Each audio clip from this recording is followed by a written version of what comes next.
کی ہے۔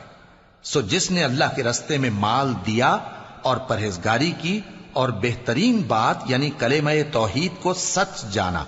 تو اس کو ہم آسان طریقے کی توفیق دیں گے، اور جس نے بخل کیا اور بے پرواہ بنا رہا اور بہترین بات کو جھوٹ سمجھا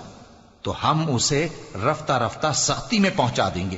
اور جب وہ دوزخ کے گڑھے میں گرے گا تو اس کا مال اس کے کچھ بھی کام نہ آئے گا۔ یقیناً راہ دکھا دینا ہمارا ذمہ ہے،